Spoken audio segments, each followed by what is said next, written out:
What's going on YouTube? This is 3Z Inferno. So today we're going to be talking about Faeries, the Water Tengu Synchro deck versus the Faeries deck and how they match up. Now, the Faerie matchup can be a really hard matchup because for one main reason, if they drop Christia. Christia hurts, well, it hurts a lot of decks, but it hurts this deck a lot more. Why? Because we don't run any defensive spells and traps, see? We don't run Solemn Warning, Torrential Tribute, Bottomless Trap Hole, things like that. So, it's really hard to get rid of Christia. So these are really the only options to get rid of Christia. Enemy controllers, put them in defense and run it over somehow, or to steal it and then sack it for a Caius or a Malicious or something like that. Book of Moon to put it face down and hopefully go off next turn, or get rid of the Christia. Dark Hole.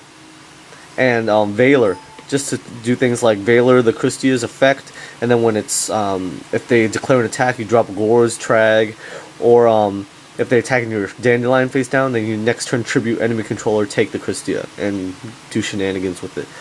There's only 6 outs to Christia in this deck, so if they drop Christia, you're gonna have a hard time working around it, and you hope that they're at low life and you can do something with enemy controller.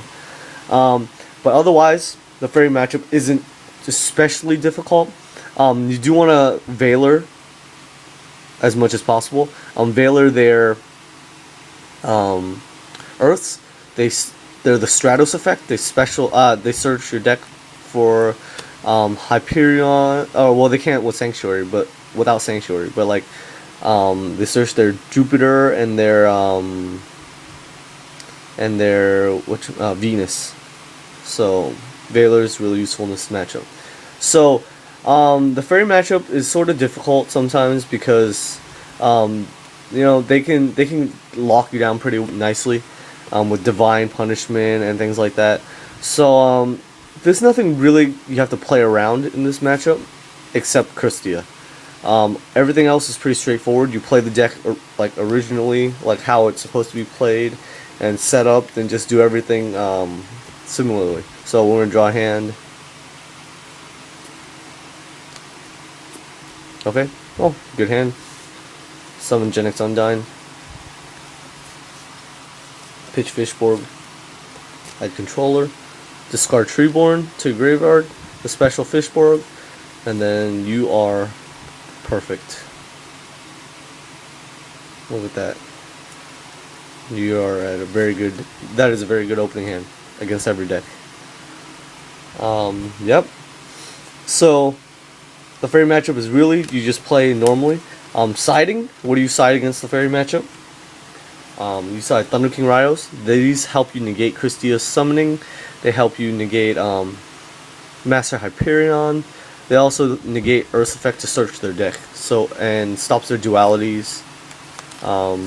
So yeah, it's pretty good card right here, Thunder Kings.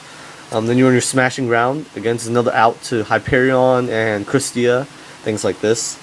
Malevolent Catastrophe is important. They run decent amount of spells in trap back rows, and especially sided. They run things like Robbery of Warlords, and they also main Miraculous Descents. So Malevolent's really good, and so that means Faerie wins really good in this side as well.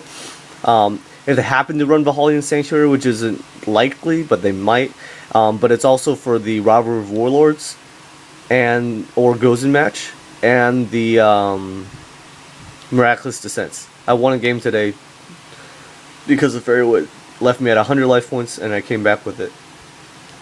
Faerie went really good, and then Torrential Tribute, of course, just because of Christia and everything in the deck that special summons. You can chain it when they have Venus. They summon 3 Shine Balls and you go Torrential Tribute. That's really good too. So yeah, I mean the main purpose of the Faerie deck is to, it's sort of hard to say because it's sort of a control deck, but then it's it just swarms too. So it's hard to play against sometimes. But if you figure out the moves and you know what the power plays are, then you make sure you stop those with Valor. And each Faerie deck is sort of different, but if you take the ones like at top 32 at YCS, sometimes it's easier to set up because cards, when they remove, and draw 2, they actually can't enter their battle phase. So sometimes you have a lot more time to set up. So it's actually better to draw your bad hands against fairies, because they lose their battle phase when they use that card. So yeah, that's all I have for the fairies. Let me know if you have any questions. 3's the Infernal signing out.